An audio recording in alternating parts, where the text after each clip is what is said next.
بسم اللہ الرحمن الرحیم۔ محترم ناظرین، السلام علیکم۔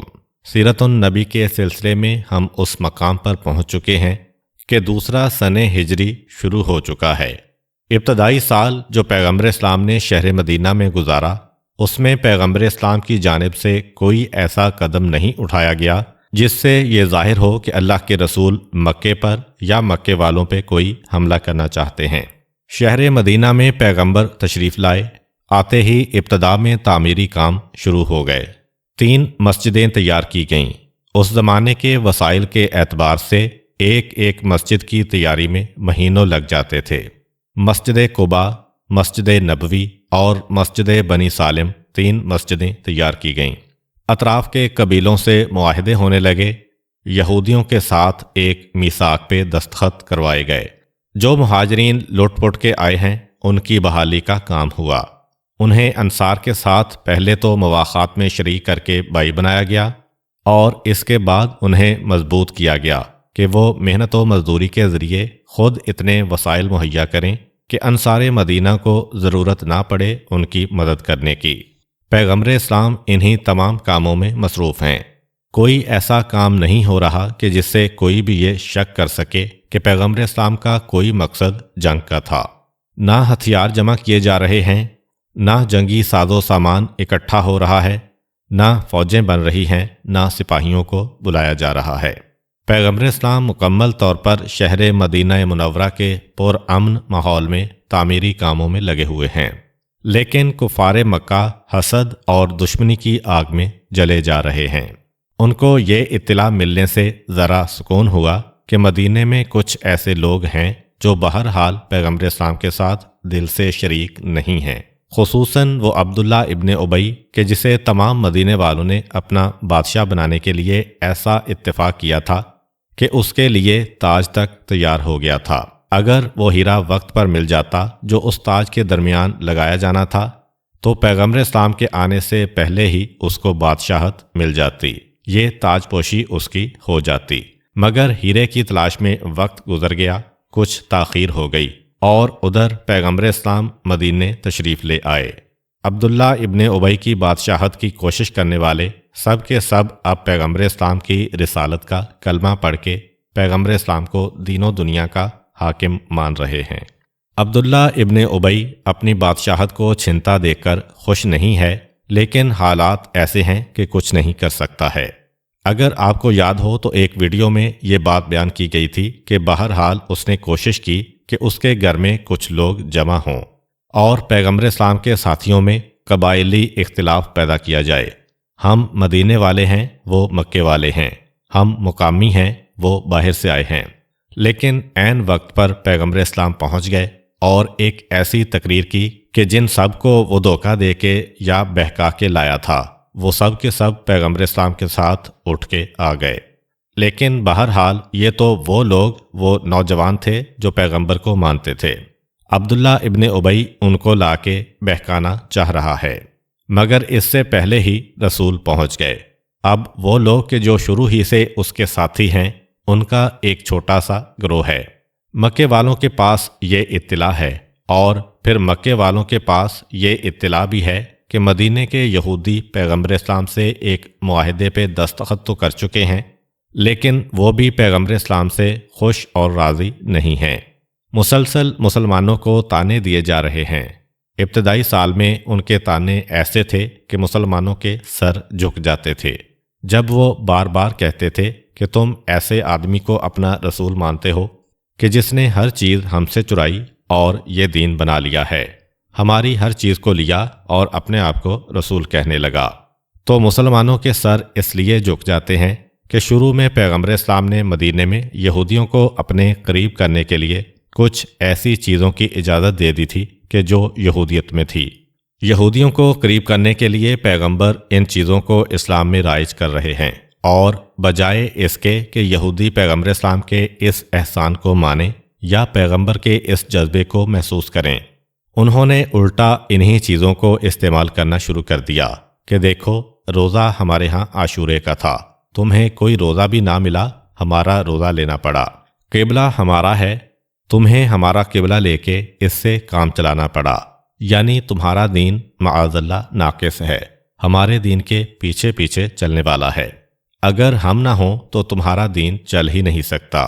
جب ایسی منزل آ جائے کہ آپ اخلاص کے ساتھ، آپ سنجیدگی کے ساتھ کسی کے ساتھ تعاون کرنا چاہیں، محبت کرنا چاہیں، اور وہ آپ کی محبت کا الٹا نتیجہ یہ نکالے کہ شاید آپ کمزور ہیں، تو اسلام وہ حکم دیتا ہے کہ پھر اس صورت میں اب تم اگر علیحدہ ہو جاؤ تو کوئی بات نہیں۔ پیغمبر اسلام کی زندگی میں ہجرت کا دوسرا سال شروع ہوا۔ یہودیوں کے طعنوں کے نتیجے میں پہلے وہ عاشورے کا روزہ منسوخ ہوا، لیکن ابھی ایک طعنہ مسلسل دیا جا رہا ہے قبلے کا۔ وہ وقت آ گیا کہ مسلمانوں کا قبلہ بھی بدلا جائے۔ قبلے کے بارے میں تاریخ بتاتی ہے کہ جب تک اللہ کے رسول مکے میں تھے اس وقت تک قبلہ کوئی بڑا مسئلہ نہیں بنا تھا۔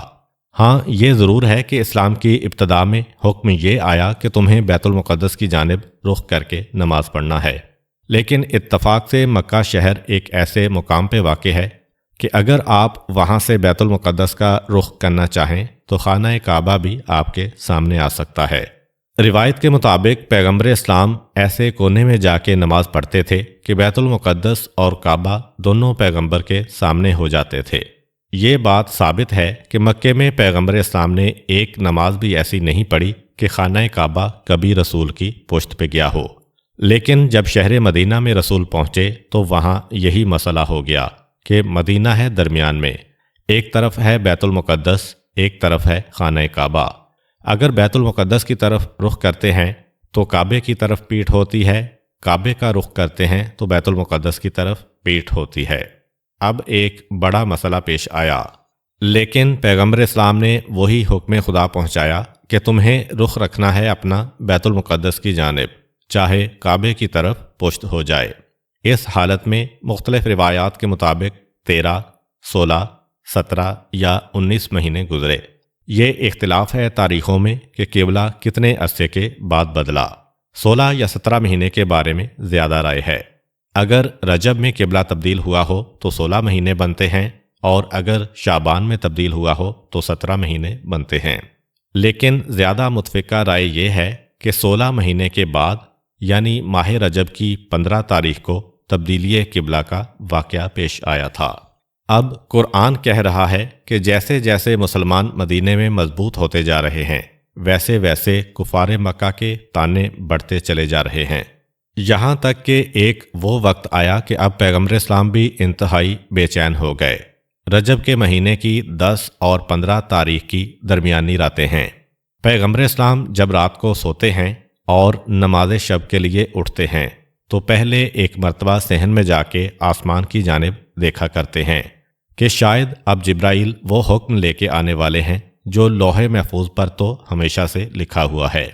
پیغمبر اسلام کے طریقے میں شامل ہو گیا کہ 10 رجب کے بعد جو نمازیں پیغمبر نے پڑھی ہیں ہر نماز سے پہلے نکل کے آسمان کو دیکھتے ہیں۔ وقت نماز تو نہیں دیکھ رہے ہیں، جبرائیل کی آمد کا انتظار کر رہے ہیں کہ شاید اب قبلے کی تبدیلی کا حکم آئے، شاید اب قبلے کی تبدیلی کا حکم آئے۔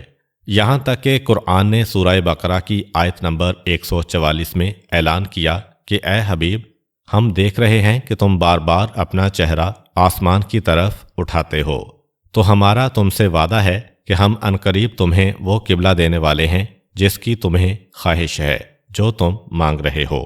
قرآن کریم کی یہ آیت بتا رہی ہے کہ پروردگار عالم نے جو قبلہ بدلا ہے تو اس کی ایک بڑی وجہ یہ تھی کہ پیغمبر یہ چاہ رہے تھے کہ اب خانہ کعبہ قبلہ بنے، جو میرے دادا حضرت ابراہیم اور جناب اسماعیل علیہ السلام کے ہاتھ کا بنایا ہوا قبلہ ہے۔ دوسرا، یہ پہلا گھر ہے جو اللہ تعالیٰ کی عبادت کے لیے بنایا گیا۔ روایات کے مطابق یہاں حضرت آدم علیہ السلام نے بھی اللہ کا گھر بنایا تھا جو تغیر زمانہ سے معدوم ہو گیا، مگر اس کی بنیادیں موجود رہیں، اسی پر خانہ کعبہ تعمیر ہوا۔ اللہ تعالیٰ نے حضرت ابراہیم علیہ السلام کو ان بنیادوں کا پتہ حضرت جبرائیل علیہ السلام کے ذریعے دیا اور حکم ہوا کہ انہی بنیادوں پر بیت اللہ کی تعمیر کی جائے۔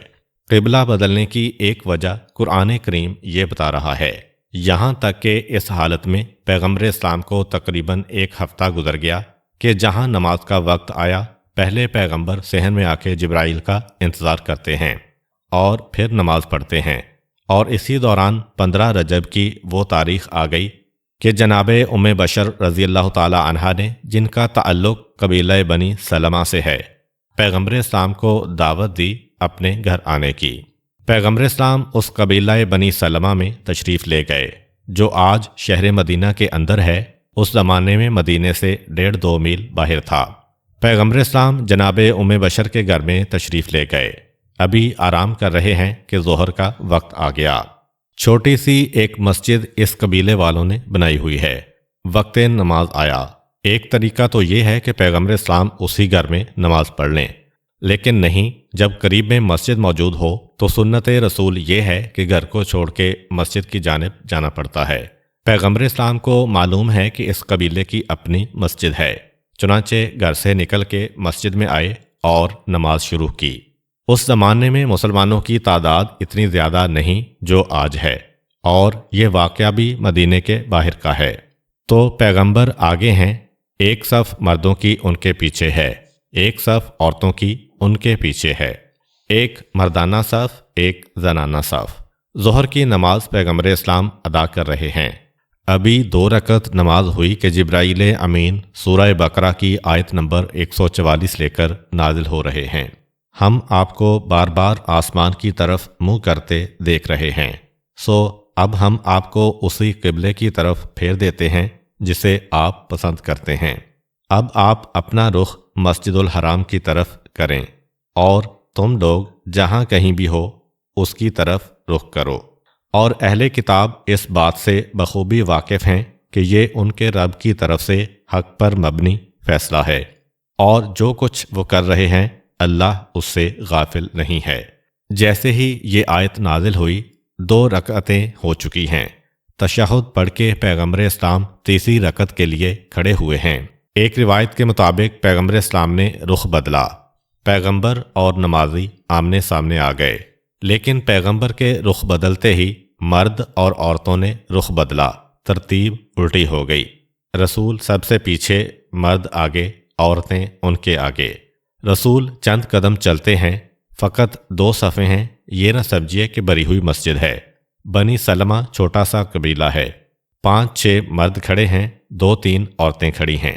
پیغمبر چند قدم آگے بڑھے، عورتیں چند قدم پیچھے ہٹیں، مرد درمیان میں آئے۔ ایک روایت یہ ہے۔ دوسری روایت یہ ہے کہ پیغمبر رخ بدل کے کھڑے رہے، مردوں اور عورتوں نے رخ بدلا اور وہ پیچھے آ گئے۔ پیغمبر اپنی جگہ سے ہلے بھی نہیں، لیکن جب مرد اور عورتیں پیچھے آ گئے، خود بخود جماعت کی شکل بن گئی۔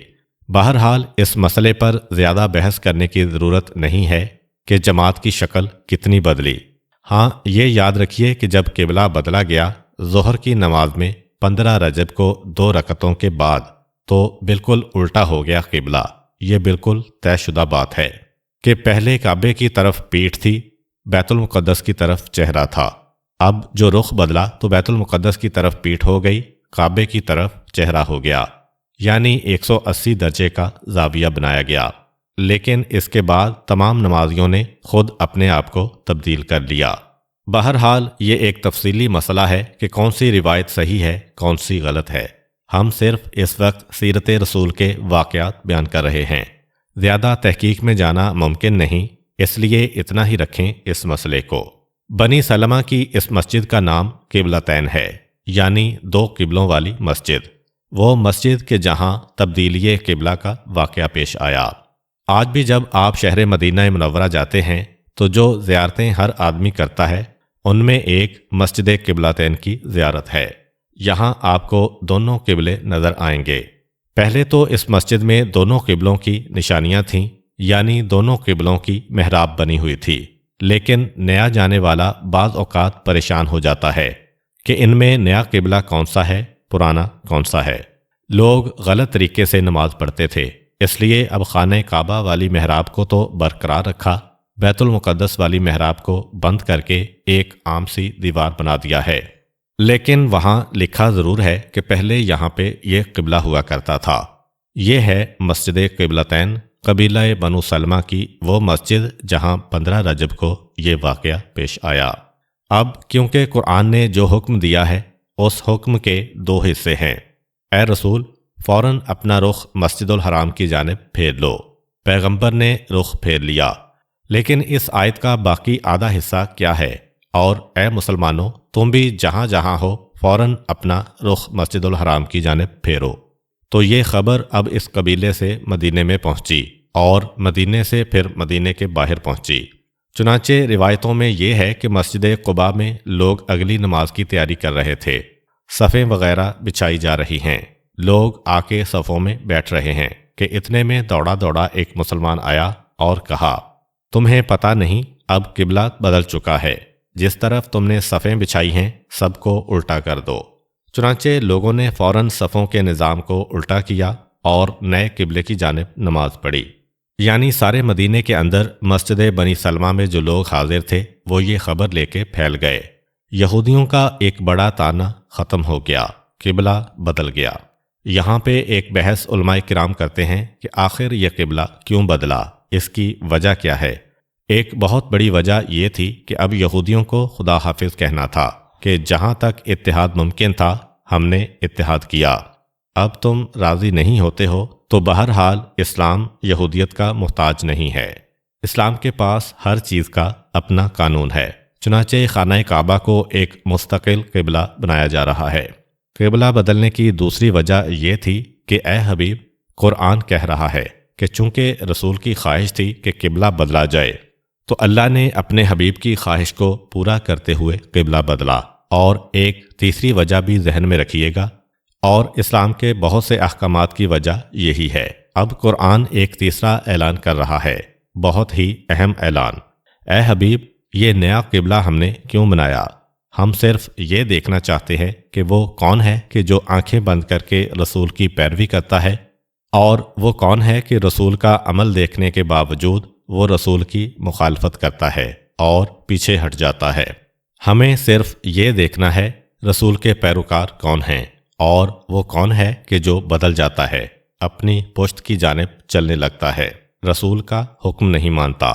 تو قبلہ بدلنے کی کئی وجوہات میں سے ایک تیسری وجہ قرآن یہ بتا رہا ہے کہ امتحان لینا تھا کہ کون ہے جو آنکھیں بند کر کے رسول کی بات مان رہا ہے، کہ اگر رسول نے ادھر رخ کیا ہے تو وہ ادھر، رسول نے رخ بدل لیا تو بغیر کسی اعتراض کے، بغیر کسی چوں چراں کے، بغیر کسی منطق و فلسفے کے وہ بھی آنکھیں بند کر کے اپنا رخ بدل لے، کیونکہ ایسے اعتراضات بھی رسول پر ہو رہے تھے کہ یہ کیا دین ہے، کل نماز 2 رکعت تھی آج 4 رکعت ہو گئی، کل قبلہ ادھر تھا اب قبلہ الٹی طرف ہو گیا۔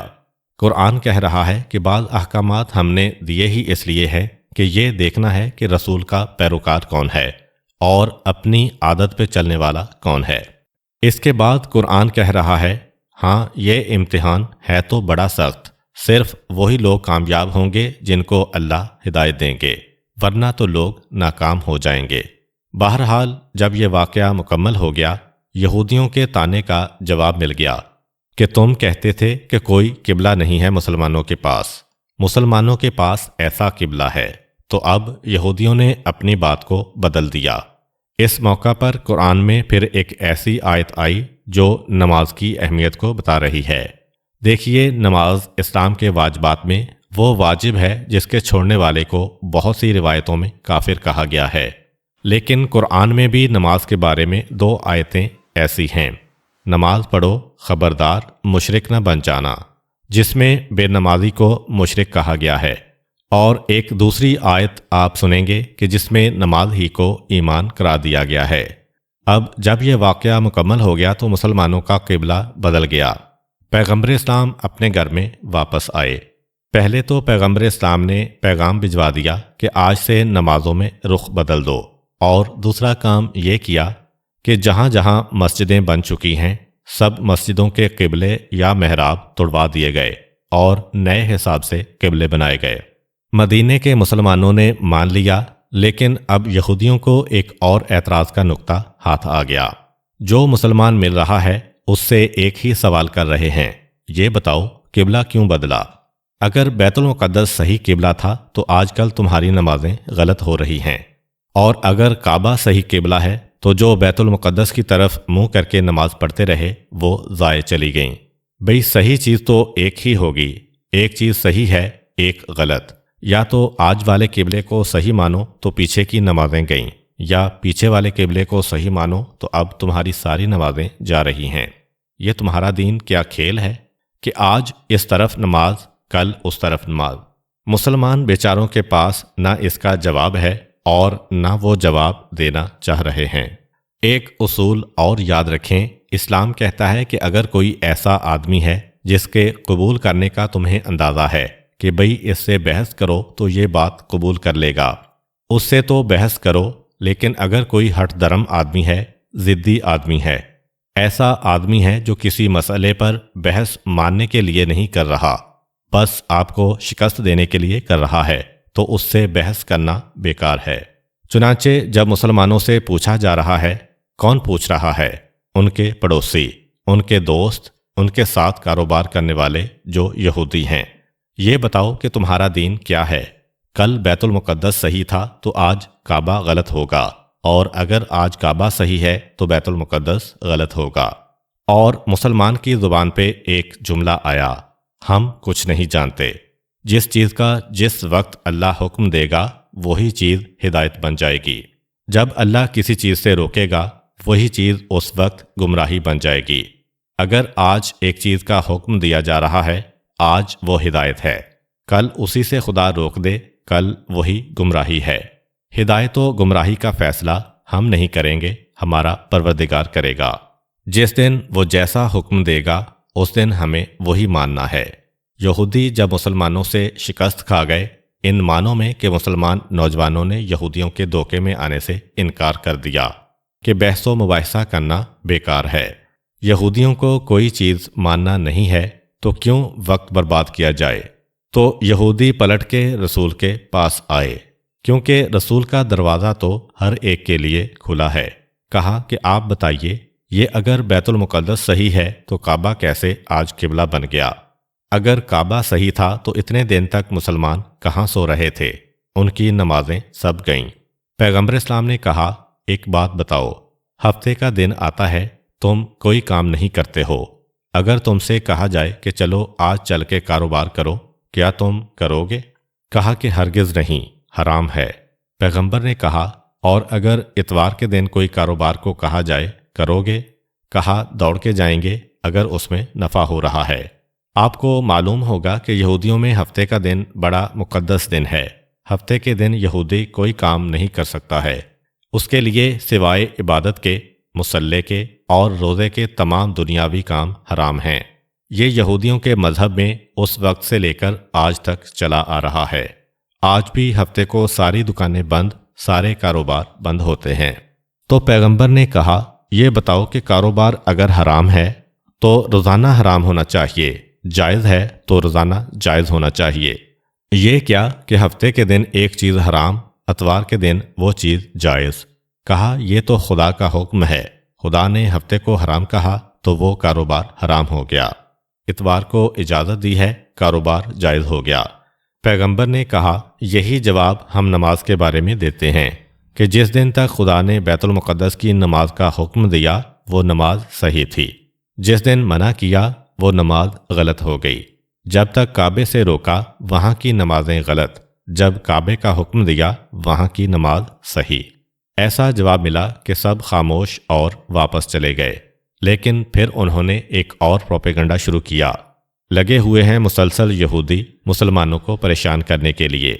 پھر کہنا شروع کیا کہ اے مسلمانوں، خیر تمہارا تو معاملہ ٹھیک ہے، مگر جو تم سے پہلے تمہارے بزرگ مر گئے بیت المقدس کی طرف نمازیں پڑھتے پڑھتے، آج خانہ کعبہ قبلہ بنا ہے، تم سے پہلے جو تمہارے مسلمان بزرگ مرے ان کی زندگی بھر کی نمازیں کہاں جائیں گی؟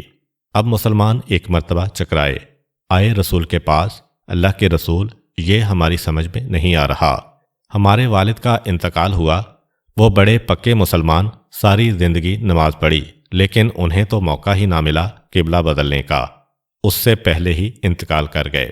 سورہ بقرہ کی آیت ہی کا ایک حصہ ہے کہ اللہ تمہارے ایمان کو کبھی ضائع نہیں کرے گا، اللہ انسانوں پر مہربان اور محبت کرنے والا ہے۔ پیغمبر نے کہا، یہ آیت تمہاری نمازوں کے بارے میں آ رہی ہے کہ جتنی نمازیں تم نے پڑھی ہیں وہ سب صحیح ہیں، کوئی نماز ضائع نہیں ہوئی۔ اب وہ مسلمان تو مطمئن ہو گئے، لیکن ایک بات دیکھیے کہ قرآن کی اس آیت میں لفظ نماز نہیں آیا، قرآن کی اس آیت میں لفظ ایمان آیا ہے، لیکن اس ایمان سے مطلب نماز ہے، یعنی قرآن نے نماز کو ایمان قرار دیا ہے۔ جب قبلے کا مسئلہ ختم ہوا تو اب یہودیوں کے پاس کوئی ایسا نقطہ ہی نہ رہا کہ اعتراض کریں۔ پہلے روزوں کی بات اٹھائی تھی، پھر قبلے کی بات اٹھائی، پھر نمازوں کی، سارے مسئلے حل ہو گئے۔ چنانچہ اب یہودی پریشان ہیں کہ مسلمانوں پہ کیا حملہ کریں، اور ادھر کفار مکہ جو یہ منظر دیکھ دیکھ کے بے چین ہوئے جا رہے ہیں کہ مسلمانوں کو اتنے سکون سے بیٹھنے کا موقع کیسے ملا۔ اچھا، مکے کے سارے کافر بھی مسلمانوں کے ایسے دشمن نہیں تھے کہ مسلمانوں کو قتل کر دیں۔ کافروں میں بھی دو گروہ تھے، ایک گروہ ذرا نرم تھا، وہ کہتا تھا کہ چلو اچھا ہے ہمارے شہر سے نکل گئے، ایک قسم کا جھگڑا ختم، جہاں بھی جائیں ہمیں ان سے کیا غرض، ہمارے گھر تو بچ گئے، ہمارے بچے تو بچ گئے، ہمارا دین تو بچ گیا ہے۔ پہلے تو یہ ڈر تھا کہ مسلمان ہمارے بچوں کو گمراہ کیے دے رہے ہیں، چلو جہاں بھی جائیں ہمارا شہر بچ گیا۔ لیکن کچھ بڑے سخت کافر تھے کہ نہیں، مسلمان یہاں سے نکل کے آرام سے کیوں بیٹھے ہیں، کیوں چین سے بیٹھے ہیں، ان کو مسلمانوں کا وجود پسند نہیں آ رہا ہے۔ اس میں خصوصیت کے ساتھ جو ایک نام آتا ہے وہ ہے ابو جہل کا، یہ بھی کافروں کے اس سخت والے گروہ میں شامل ہے۔ ان کا یہ مسئلہ نہیں تھا کہ ہمارے گھر بچ گئے، ہمارے بچے بچ گئے، ہمارا شہر بچ گیا، نہیں، ان کا یہ مسئلہ ہے کہ مسلمان کو زندہ نہیں رہنا چاہیے کہیں پر بھی ہو۔ وہ ہر وقت انتظار کر رہے ہیں کہ کوئی ایسا موقع ہمارے ہاتھ میں آ جائے کہ ہم اپنی ساری قوم کو بہکا کے اتنا جوش میں لے آئیں کہ پھر وہ نرم گوشہ رکھنے والے لوگوں کی بات نہ چلے، ان کی کوئی بات نہ سنیں۔ یہ موقع کی تلاش میں ہیں اور موقع ان کے قریب آ گیا۔ 15 رجب کو جس وقت خانہ کعبہ کو قبلہ بنایا گیا تو اب یہودی بھی ایک مرتبہ پریشان کہ اب ہمیں علمی اعتراض کرنے کا موقع نہیں ہے۔ وہ بھی اس فکر کے اندر لگے ہیں کہ مسلمانوں پر اب براہ راست حملہ کرنا پڑے گا۔ ابھی تک تو ہم یہ سوچ رہے تھے کہ تانے دے دے کے مسلمانوں کو ختم کریں گے، نہیں، اب میدان میں نکلنا پڑے گا۔ چنانچہ اسی دوران یہودیوں نے اور مکے کے وہ جو جوشیلے کافر ہیں، ان لوگوں نے آپس میں مل کے ایک منصوبہ بنایا جو رمضان کے مہینے میں پورا ہوا۔ البتہ یہ جو رمضان آ رہا ہے یہ پیغمبر اسلام کا مدینے میں دوسرا رمضان ہے۔ پہلا رمضان پچھلے سال آیا تھا، اس میں کوئی خاص بات نہیں ہے۔ یہ جو دوسرا رمضان آ رہا ہے اس میں یہودی اور مکے کے کچھ کافر، سب نہیں، کچھ کافر مل کے ایک منصوبہ بنانے والے ہیں۔ اس سے پہلے پہلے اس رمضان میں 3-4 نئے حکم آ گئے مسلمانوں کے لیے۔ پہلا حکم یہ آیا کہ جب رجب میں قبلہ بدلا، شعبان کا مہینہ آیا، شعبان کی آخری تاریخیں آ رہی ہیں کہ سورہ بقرہ کی ایک آیت نازل ہوئی کہ اے مومنو، تم پر روزے فرض کر دیے گئے ہیں جس طرح تم سے پہلے والوں پر فرض کیے گئے تھے تاکہ تم پرہیزگار بن جاؤ۔ ویسے یہ دوسرا رمضان ہے رسول کا، لیکن پہلے رمضان میں کوئی روزہ نہیں، کچھ نہیں۔ یہ دوسرا رمضان آیا 2 ہجری کا، اس میں روزے واجب ہو گئے، یہ روزے کی آیت آ گئی۔ اچھا، یہاں پر بھی ایک دلچسپ بحث ہے۔ قرآن نے یہ کہا کہ تم پر روزے فرض کیے گئے ہیں جس طرح تم سے پہلوں پر فرض کیے گئے تھے۔ اب یہاں 2 باتیں آ گئیں۔ ایک بات تو یہ کہ جب آیت نازل ہوئی تو مسلمانوں نے کہا اللہ کے رسول، مگر یہ روزے ہم کب رکھیں؟ آیت میں اتنا تو کہا کہ روزے واجب ہیں، یہ نہیں بتایا کہ کب واجب ہیں۔ مسلمانوں نے سوال کیا کہ ہمیں یہ بھی تو بتایا جائے کہ کب روزے رکھنا ہیں۔ دوسری آیت نازل ہوئی، شہر رمضان الذی انزل فیہ القرآن، رمضان کا مہینہ وہ ہے جس میں اللہ تعالیٰ نے قرآن نازل کیا، جو اس مہینے کو پائے اسے اس میں روزہ رکھنا چاہیے۔ مسلمانوں کو اپنے سوال کا جواب مل گیا۔ اللہ کے رسول، پہلی آیت میں روزے کا حکم ہے، وقت نہیں بتایا۔ دوسری آیت میں آ گیا کہ جس کو رمضان کا مہینہ ملے اس میں روزہ رکھ لو۔ اب جو نیا رمضان آنے والا ہے، مسلمان روزے کے لیے بے چین ہیں، دوسری اس آیت میں جو علمی بات ہے وہ یہ ہے کہ قرآن نے کہا کہ تم پر اس طرح سے روزے فرض ہیں جس طرح ان سے پہلوں پر فرض تھے۔ اس کا کیا مطلب ہے؟ بعض علماء نے کہا کہ اس کا مطلب یہ ہے کہ مسلمانوں سے پہلے عیسائیوں اور یہودیوں جتنے بھی مذہب گزرے ہیں سب میں روزے تھے۔ چنانچہ بعض علماء تو روزے کی ایک تاریخ نکال کے لائے ہیں کہ مسلمانوں سے پہلے عیسائیت گزری ہے، عیسائیت میں بھی روزے تھے، لیکن عیسائیوں کو روزے بڑے مشکل لگ رہے تھے، اس لیے کہ روزے کبھی شدید سردی میں آتے تھے، کبھی شدید گرمی میں آتے تھے۔ عیسائیوں نے یہ کیا کہ روزے کی تاریخ کو سردی گرمی سے بچا لیا، بلکہ کہا کہ جب سردی ختم ہو، موسم بہار شروع ہو، وہ جو سب سے بہترین موسم ہوتا ہے، تقریباً مارچ اپریل کا مہینہ، نہ زیادہ سردی ہے نہ ہی گرمی، دن بھی اس وقت صحیح ہے، موسم بھی ٹھیک، اس میں ہم روزہ رکھا کریں گے۔ یہ آپس میں طے کر لیا، اپنی مرضی سے روزوں کی تاریخ کو بدل دیا۔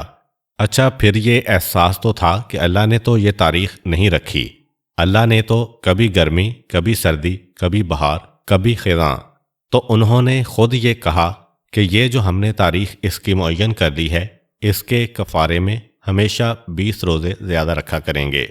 تو عیسائی 50 روزے رکھتے تھے، 30 اللہ والے اور 20 اپنے کفارے میں، کہ ہم نے اس کی تاریخ کیوں مقرر کر دی۔ تو بہرحال سن 2 ہجری میں یہ پہلا ماہ رمضان المبارک آیا جس میں مسلمانوں نے روزے رکھے۔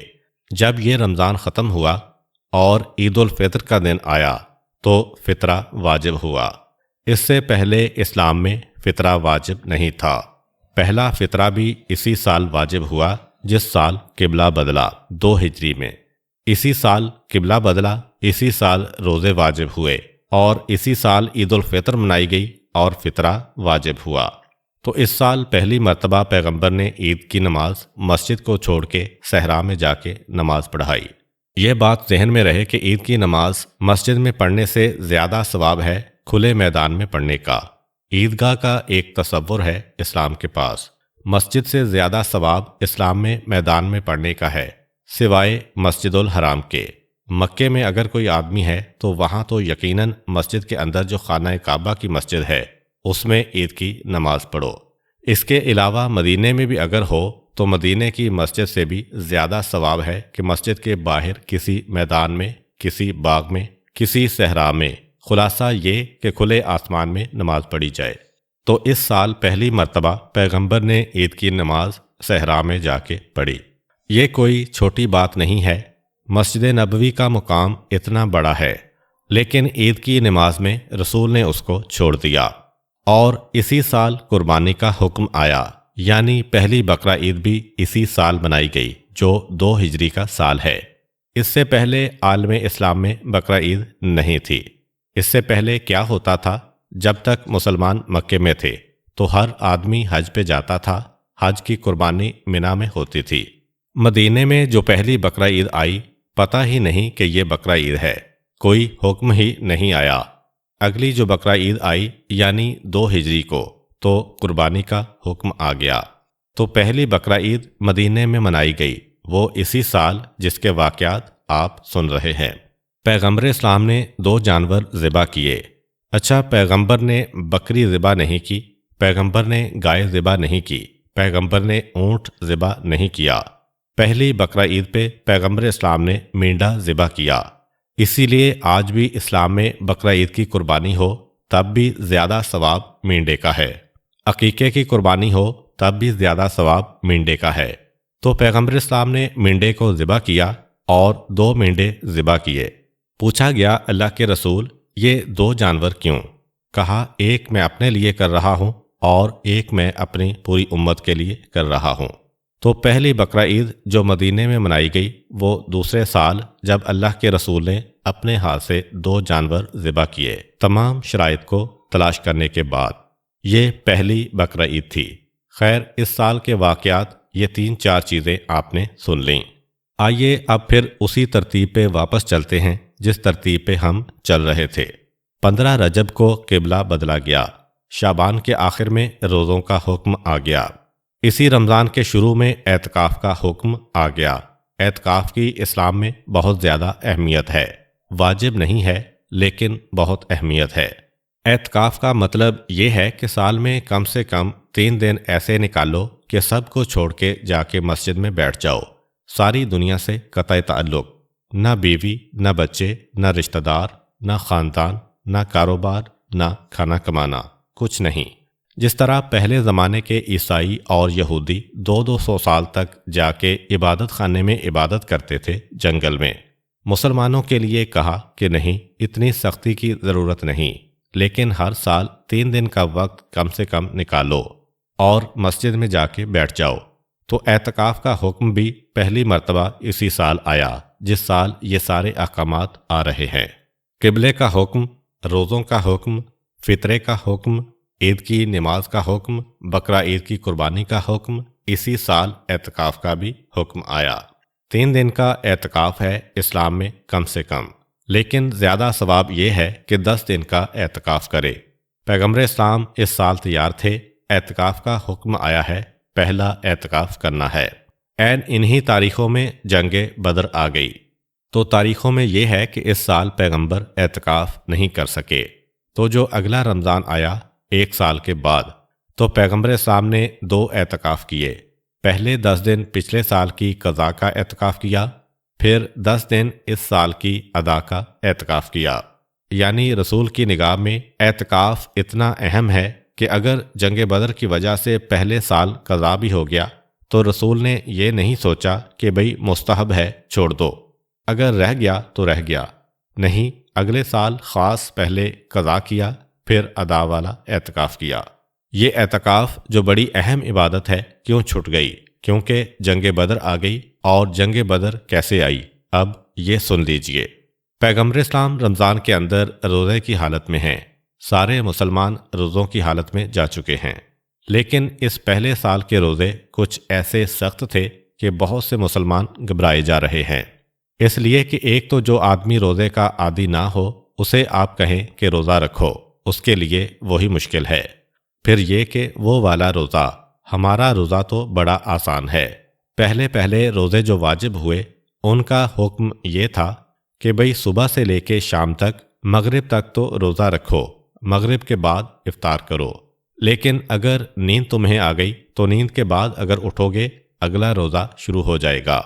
مثال کے طور پہ 6 بجے روزہ افطار ہوتا ہے، 6 بجے ہم نے روزہ افطار کیا، ہلکا پھلکا کچھ کھایا پیا اور آرام سے بیٹھے کہ 9 بجے کھانا کھانا ہے، لیکن 7 بجے ہم جا کے کرسی پر بیٹھے، نیند آ گئی، آدھے گھنٹے کے بعد اٹھے 7:30 بجے، اب اگلا روزہ شروع ہو گیا، اب پوری رات نہیں کھا سکتے، اگلا روزہ اسی حالت میں رکھنا ہے۔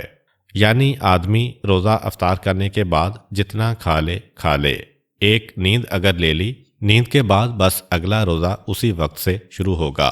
جیسے ہمارے ہاں سحری کا وقت ہے کہ صبح کی نماز تک آپ سحری کھا سکتے ہیں، اس زمانے میں یہ نہیں تھا۔ اگر 8 بجے آپ سو گئے، بس 8 بجے سے اگلے دن کا روزہ شروع۔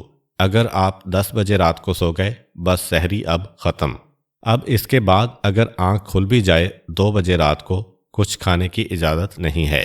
تو ایک تو پہلا ہی سال روزے کا، اس کے بعد یہ کہ سخت گرمی کا موسم، اس سے پہلے عادی نہیں، اور ایسا حکم، اور پھر روزے بھی اس زمانے کے کہ جب سارے مسلمان غریب ہیں، امیر بھی نہیں ہیں کہ بھئی 1 مہینے کی چھٹی لے لی، صبح سے شام تک مزدوری کرتے ہیں، کدال چلاتے ہیں، ہل چلاتے ہیں، محنت کرتے ہیں، شام کو آتے ہیں بہت تھکے ہوئے، تھکا ہوا آدمی ذرا سا بھی وہ سستائے گا اس کو نیند آنے لگتی ہے، تو اکثر لوگوں کو نیند آ جاتی تھی بالکل سرے شام، مغرب کے فوراً بعد، اور اکثر لوگوں کو 2 دن کا روزہ ساتھ رکھنا پڑتا تھا۔ جب یہ ساری چیزیں جمع ہو گئیں، کفار مکہ نے سوچا کہ یہ بہترین موقع ہے، مسلمان ویسے ہی کمزور ہوں گے، قلت غذا ہے، روزے کی تھکن، محنت کی تھکن، 2 دن کے روزے ساتھ چل رہے ہیں، یہ مسلمانوں پہ حملہ کرنے کا بہترین موقع ہے۔ لیکن مکے کے سارے کافر نہیں، وہ جو بڑے سخت قسم کے کافر ہیں، جو شرارت کا بہانہ ڈھونڈ رہے ہیں، لیکن ان کی قوم ان کا ساتھ نہیں دے رہی۔ انہوں نے آپس میں ایک منصوبہ بنایا، اور منصوبہ اس طرح سے بنا کہ مکے کے کافروں کے قافلے تو اکثر آیا جایا کرتے تھے مدینے کے قریب سے، کیونکہ اس زمانے میں تجارت کا بہترین مرکز شام کا علاقہ تھا، اس سے بہتر کوئی مرکز نہیں تھا۔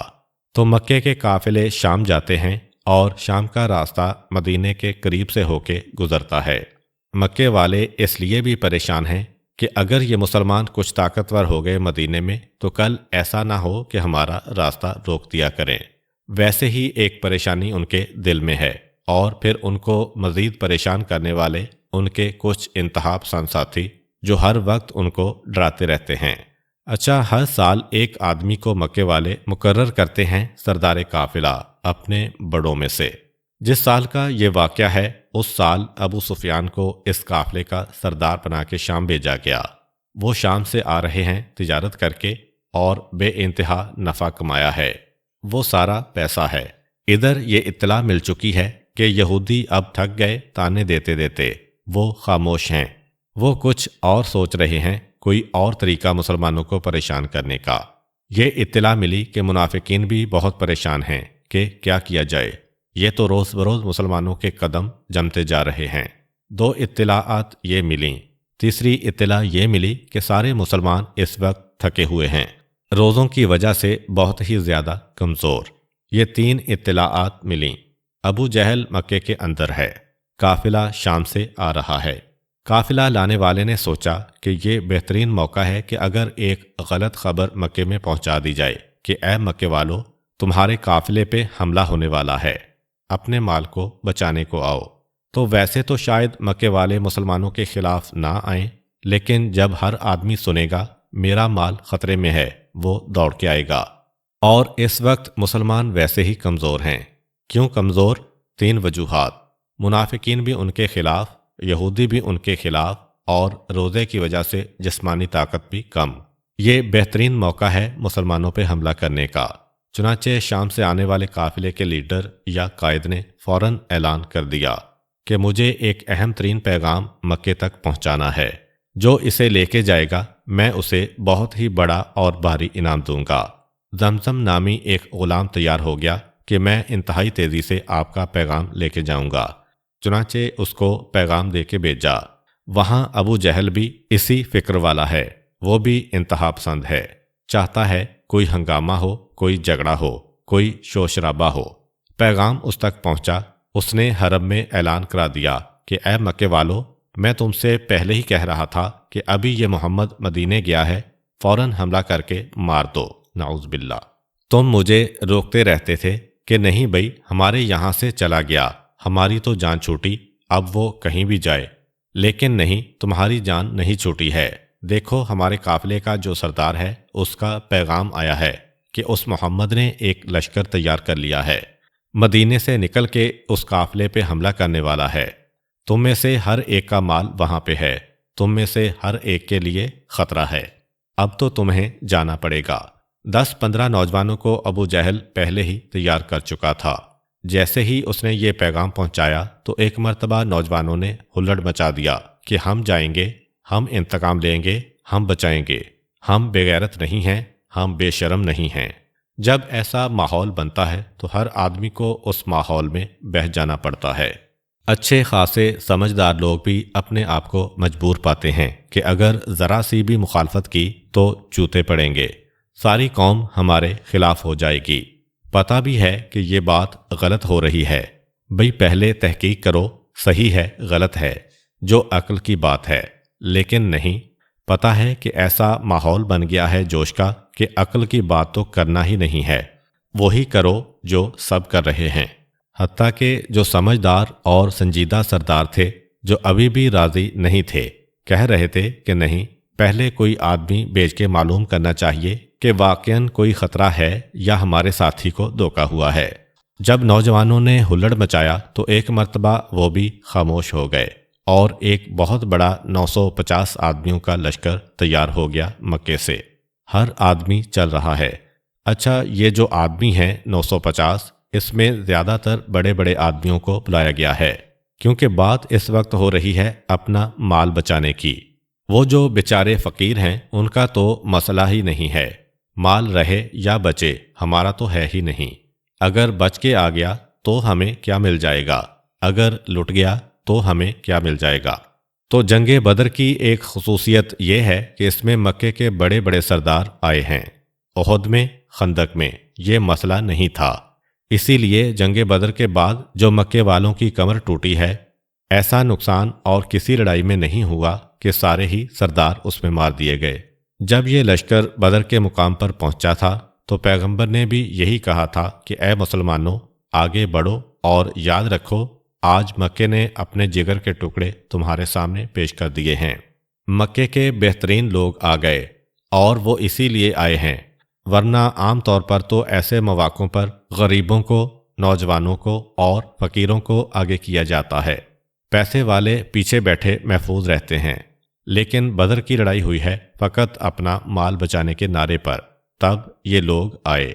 یہ لوگ چلے، اچھا بڑے بڑے لوگ ہیں، جب بڑے لوگ چلتے ہیں تو اس طرح آرام سے تو نہیں چلتے ہیں، چنانچہ شراب کی محفلیں، طوائفیں، ناچ گانے والی عورتیں، پکنک کا ماحول ہے، اور پھر یہ سب آدمی بڑے بڑے ہیں۔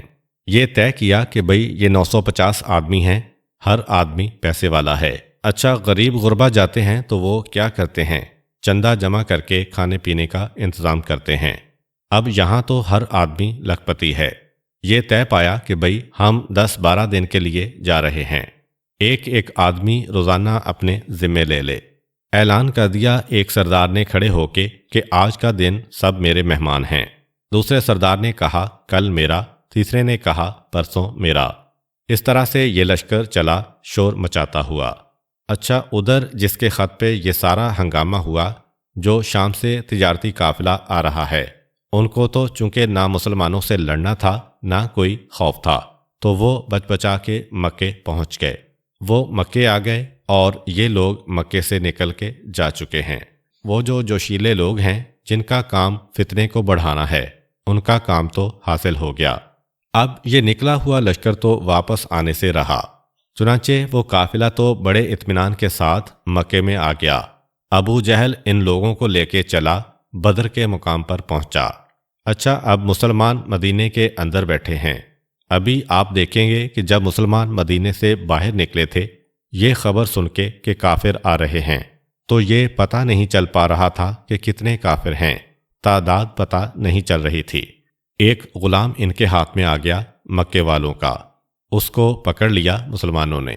بہرحال چونکہ وہ جنگ نہیں کر رہا، اسے مارا پیٹا نہیں، اس سے صرف اتنا کہا کہ یہ بتاؤ کہ مکے سے کتنے کافر نکلے ہیں۔ اس نے کہا مجھے نہیں پتا، میں تو غلام ہوں، مجھے کیا پتا، نہ میں نے کبھی گنتی کی ہے نہ مجھے کچھ آتا ہے۔ اس غلام کو لے کے لوگ پیغمبر کے پاس آئے، اللہ کے رسول یہ کافروں کا غلام ہمارے ہاتھ لگ گیا ہے، لیکن یہ نہیں بتا پا رہا کہ ہمارے دشمنوں کی تعداد کیا ہے۔ اب دیکھیے گا پیغمبر اسلام کس طرح سے مسلمانوں کی تربیت کر رہے ہیں اور طریقہ بتا رہے ہیں کہ کس انداز سے جاسوس سے معلومات کو اگلوایا جاتا ہے۔ کہا کہ اچھا ٹھیک ہے تمہاری بات کہ تم غلام ہو، تمہیں نہیں معلوم، اتنا بتاؤ کہ کھانے پینے کا کیا کیا جاتا ہے۔ اس نے کہا کہ روزانہ ایک آدمی نے اپنے ذمے لے لیا ہے کہ آج میرا کھانا ہے، کل اس کا کھانا، پرسوں اس کا کھانا۔ پیغمبر نے کہا یہ بتاؤ کہ پرسوں کس کی طرف سے دعوت تھی؟ غلام نے کہا وہ فلاں سردار کی طرف سے۔ اس سردار نے کیا انتظام کیا دعوت کا؟ کہا کہ اس نے 9 اونٹ نہر کروائے۔ پیغمبر اسلام نے کہا اچھا کل؟ کہا کل وہ فلاں سردار کی طرف سے تھی دعوت، اس نے کتنے اونٹ نہر کروائے؟ پتہ چلا 10۔ پیغمبر نے کہا سنو، پہلے دن 9 اونٹ نہر ہوئے، دوسرے دن 10، اور عرب میں ایک اونٹ میں تقریباً 100 آدمی کھا لیتے ہیں۔ 9 اور 10 اونٹ کی جو ان کی اوسط چل رہی ہے، اس کا مطلب یہ ہے کہ اس قافلے کی تعداد 900 اور 1000 کے درمیان ہے، اور حقیقت میں 950 کافر تھے۔ ایک تربیت دی جا رہی ہے مسلمانوں کو کہ تمہارا طریقہ کار کیا ہونا چاہیے۔ محترم ناظرین، آج کے لیے اتنا ہی، انشاءاللہ اگلی ویڈیو میں ہم جنگ بدر کی تفصیلات بیان کریں گے۔ امید کرتا ہوں کہ آپ کو آج کی ویڈیو اچھی لگی ہوگی۔ اگر آپ کو ہماری ویڈیو اچھی لگی ہے تو ویڈیو کو لائک کریں، اور مزید اس طرح کی ویڈیوز دیکھنے کے لیے ہمارا چینل سبسکرائب کر لیں۔ ملتے ہیں نیکسٹ ویڈیو میں، اجازت دیجیے، اللہ حافظ۔